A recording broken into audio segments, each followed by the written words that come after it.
Viajeros y exploradores del Cosmoverso, bienvenidos a este primer viaje de la revista cosmoversus.com en formato podcast y a bordo de esta acogedora nave, la Pulsar Paradise. Ya lleva tiempo siendo preparada por la tripulación y poder realizar un crucero a través de la literatura y la cultura en general. Como sabéis, nos especializamos en terror, ciencia ficción y fantasía, y en nuestra página web no faltan noticias como exposiciones, reseñas de libros y películas, series de anime, música, entrevistas y muchas cosas más. Aquí, como somos muy inquietos, vamos a probar cosas nuevas y habíamos barajado muchas otras opciones, pero la que de momento nos ha parecido más atractiva es retransmitir los viajes de la Pulsar Paradise. En esta ocasión vamos a inaugurar la nave y sirva este programa como botadura al mar de estrellas que es el universo. Yo soy Marcos Palacios y junto a Eduardo Melero, la tripulación y los pasajeros vamos a acompañaros en cada viaje. Antes de despegar, vamos a mandar un saludo a Isabel y a Isi, la hija y el nieto del escritor Gabriel Bermúdez Castillo, un grande de la literatura de ciencia ficción española y a quien vamos a dedicar este primer programa, deseando que nos escuche desde lo más profundo de la Vía Láctea. También mandamos un saludo a Terror y Nada Más, que es el proyecto cultural de terror más completo de España en formato podcast. Terror y Nada Más está formado principalmente por Mariano Bascón, Antonio Reverte y Miguel Ángel Pulido, y han evolucionado desde hace ya más de 10 años en un proyecto de ficciones sonoras y audiolibros, tanto clásicos adaptados como originales, entre los que se hallan dos de mis relatos, Cómo convertirse en bestia y No ganarás la guerra. Podéis escuchar en su canal iVoox con una realización e interpretaciones brillantes.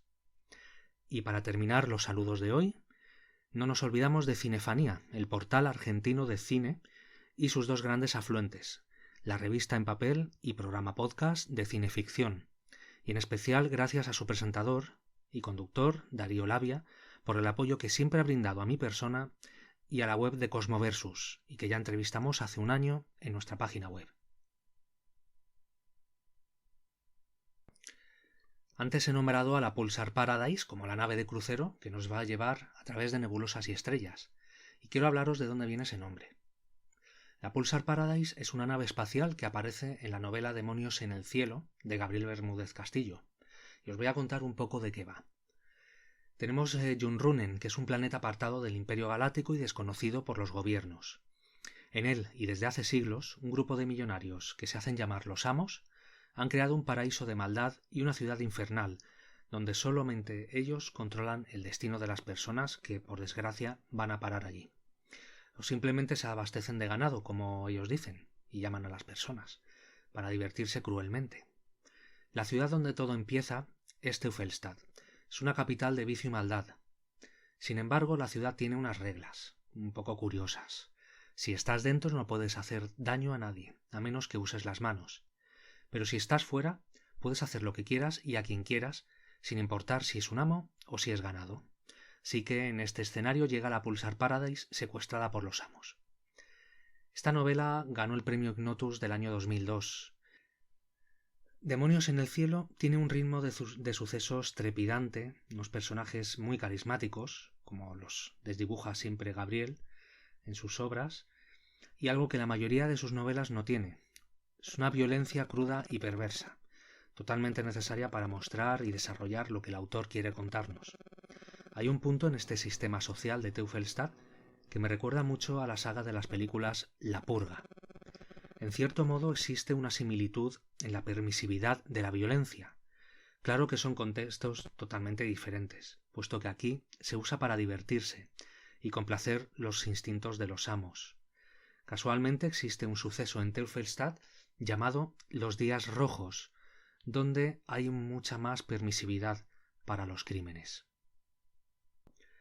Fijaos que todo esto nos lo cuenta Gabriel 12 años antes del nacimiento de la Purga. Yo pienso que es un precursor en muchos aspectos, pero eso lo vamos a ir descubriendo en sucesivos programas porque pienso comentar muchas más de sus obras. Podéis leer la reseña de Demonios en el cielo en nuestra página web de cosmoversus.com y espero, claro, que nuestra nave no tenga el mismo destino que en la novela de Gabriel. Los que odian tratan de eliminar el objeto de su aborrecimiento. Los que son odiados Huyen, se esconden, tratan de protegerse. Tienen todo un planeta para ello, todas las armas y medios de defensa a su disposición, todos los asesinos a sueldo disponibles. Ah, son días grandes y maravillosos. Todos tenemos nuestros escritores favoritos, yo no soy menos, pero siempre escucho en los medios de comunicación y en las redes sociales nombres de autores que yo creo que son de modas pasajeras, otros son clásicos, ¿no? Y todos tienen su mérito, no lo voy a negar, pero a veces echo de menos que se nombren de forma seria, ¿no? Con contundencia y profundidad, otros autores igual de buenos, pero que por algún motivo no gozan de esa actualidad tan rimbombante y machacona, con la que la masa se vuelca de manera insistente, ¿no? A veces se enfermiza. Y en este primer viaje de la Pulsar Paradise quiero hablar de dos autores en esa situación. Una de ellas es Patricia Highsmith. Para mí es la reina del suspense y del crimen.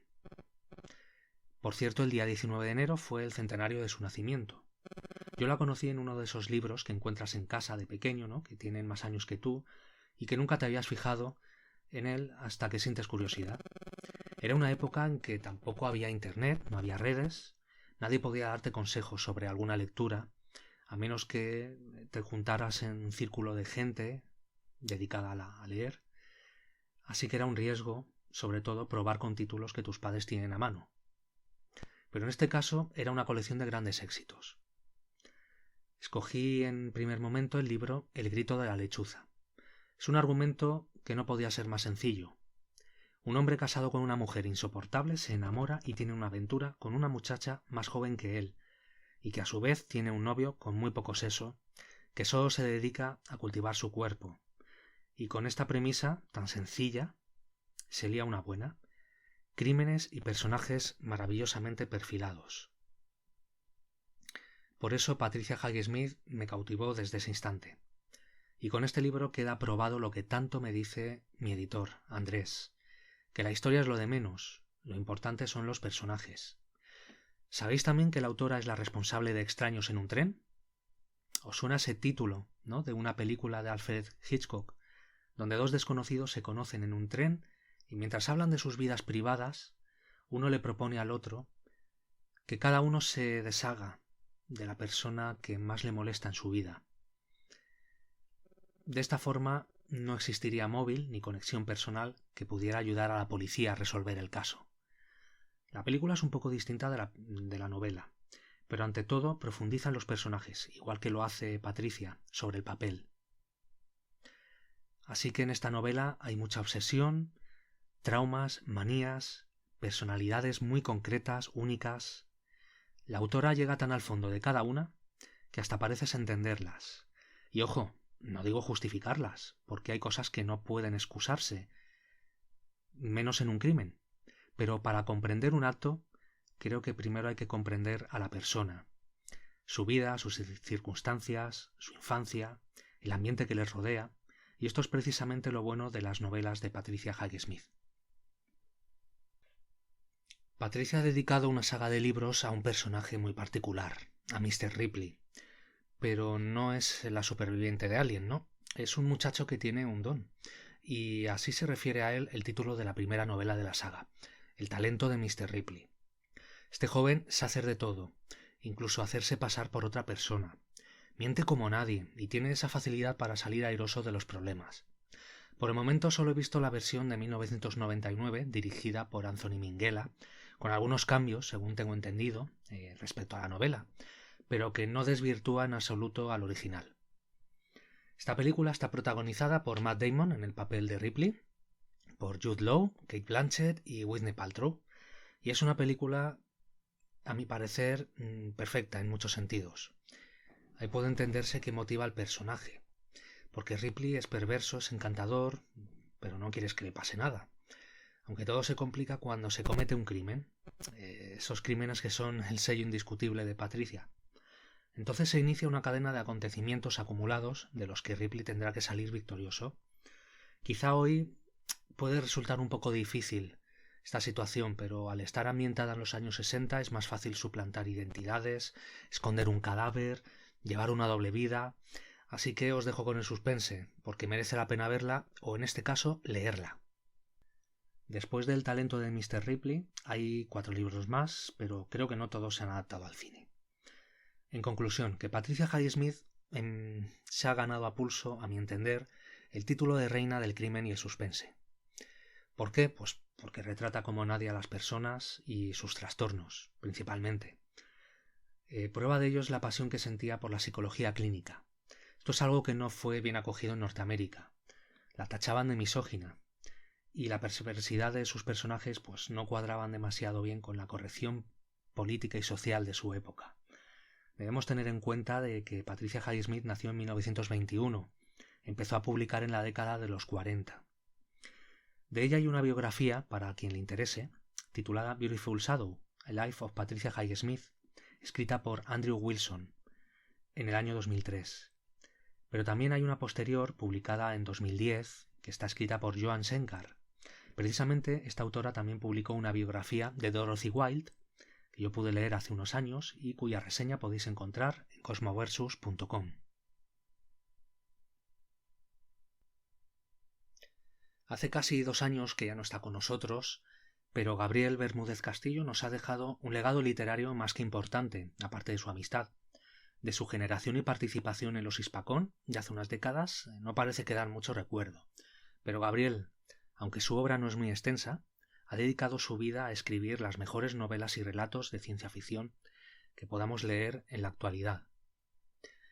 Entre la década de los 70 y la que acabamos de pasar, ha ganado varios premios, tanto en España como Italia, con casi una 30 de títulos. Las novelas de Gabriel se caracterizan por una fuerte composición de los personajes, cuya historia y personalidad son siempre bien definidas. Mujeres fuertes, mujeres autosuficientes, aventuras, humor socarrón, erotismo. Encontramos también viajes en el tiempo, homenajes a otros autores, planetas desconocidos, magia, mucho realismo, mucho misterio, monstruos imposibles, sociedades distópicas y, como siempre, sorprendentes giros de argumento y exclamaciones finales. Porque si hay algo en que Gabriel es un maestro, es para derivar al lector por donde él quiere, para sorprenderle con la cruda realidad que le presenta después. Todo va encajando, todo está en su lugar. La intriga, el suspense que mantiene la lectura, sin desperdiciar una sola línea, contando 1001 historias. En fin, que la imaginación que derrocha es claramente percibida cuando empiezas un libro suyo. Del Señor de la Rueda cuenta Gabriel que la soñó completamente. En este libro, publicado en 1978 por primera vez, describe una sociedad mecánica, de trazo artúrico y medieval, con robots de cerebro positrónico y reglas estrictas en cuanto al estilo de vida. Los personajes se mueven en trenes, que nunca se detienen, porque eso supondría humillación y vergüenza, e incluso el suicidio. Su desarrollo se basa en las aventuras de Sir Pertinax Le Percutens, una excusa para describir la sociedad, a la vez que el misterio aumenta para el lector. Primero tenemos a un rey Arturo, que solo es conocido por su voz cuando algo tiene que anunciar o dar puntos a los caballeros o sus familias gracias a sus gestas. Después aparece una dama en tierra, detenida, y causa mucho estupor en el protagonista, pero se enamora de ella. Hay duelos, fantasía, amor, aventuras. Esta novela se reeditó en 2014 por Ediciones Epicismo y publicó además la editorial un completo juego de rol que aumenta y extiende el universo del Señor de la Rueda. Se ha convertido en un clásico de culto, tanto por su forma como por su mestizaje de géneros. Hace unos 20 años, más o menos, escribió un capítulo titulado Antes de la partida. Es un relato que sirve de capítulo final a El Señor de la Rueda y explica varios puntos que en su día quedaron o bien en el aire o pendientes de ser desarrollados. De todas formas, este capítulo completa muy bien la novela. El segundo libro que quiero comentar, de Gabriel, es Los herederos de Julio Verne. Estamos ante una titánica obra de ciencia ficción, historia, drama y aventuras. El mismo Gabriel comentó una vez que para escribir se documentaba hasta la saciedad, y en esta novela lo hace, se nota. es un fervoroso lector y seguidor de la obra de Julio Verne, así que sirva esta novela como homenaje. Está ambientada en la posguerra española y cuenta la historia de Ismael Quirós Villafranca y de cómo una serie de relatos, de personajes pasados e historias se entrecruzan para elaborar un cuadro donde el vehículo conductor es, y nunca mejor dicho, una máquina del tiempo con forma de coche. Así estamos ante varios argumentos que se desarrollan en escenarios de diferentes épocas y lugares del mundo, así como en escenarios de las novelas del propio Julio Verne. Y en esta misma edición, Gabriel nos cuenta esto que vais a escuchar. Un día, a mediados de abril del año 2012, apareció en mi mente el título de la misma, Los herederos de Jules Verne. Ahí estaba, como colgado en el espacio, solo por completo, sin una sola palabra, idea o imagen que lo completase. Recuerdo que pensé que era un título bonito, sugerente, y desde luego que me gustaría ponerle una novela detrás. Ya no pude pensar más que en ello a partir de ese momento. Afortunadamente, comenzaron a unirse ideas a ese hermoso pero solitario título. La primera fue que Jules Verne había dejado en poder de un notario de Amiens una serie de documentos que, con ciertas condiciones, debían entregarse a determinadas personas, a las que calificaba como sus herederos, aun no siendo de su propia sangre. En esos documentos trataba de proyectar en el futuro su solitaria existencia, esperando que esas personas le comprendieran mejor que lo habían hecho muchos de los amigos o familiares que le rodearon en vida. Se unió a ello un gran interrogante que siempre me había plantado. ¿De dónde sacaba tiempo Jules Verne para las múltiples actividades que realizaba y para el enormemente complejo sistema de escribir y corregir pruebas que utilizaba? Y también, ¿cómo era posible que se documentase tan profundamente sobre lugares y sucesos? Incluso hoy, con Internet a nuestra disposición, a veces es difícil documentarse sobre determinados temas. En verdad que es una de sus novelas con más acción e ingredientes que he leído, aparte de Espíritus de Marte. Los herederos de Julio Verne fue publicada en la Biblioteca del Laberinto en 2012 y justamente fue gracias a ella que conocí a Gabriel. Por aquel entonces tenía una tienda en Elche y la hija y el nieto de Gabriel eran clientes míos. Me invitaron una vez a la presentación en una librería cercana, que por cierto aún conservo el cartel que colgué allí en la tienda, y en esa presentación fue donde lo conocí. Desde entonces nos hemos visto en algunas ocasiones. Recuerdo el entusiasmo juvenil con que hablaba y la energía que desprendía. Igual que en sus novelas, Gabriel nos muestra en todas sus obras un manejo de la lengua que intimida.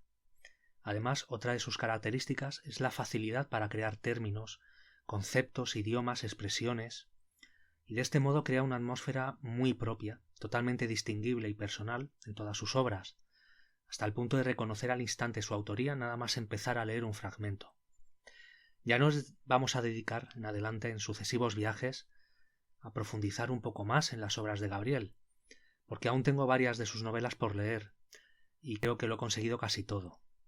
Para mostraros un ejemplo, aquí va un listado de los títulos con algunas notas aclaratorias.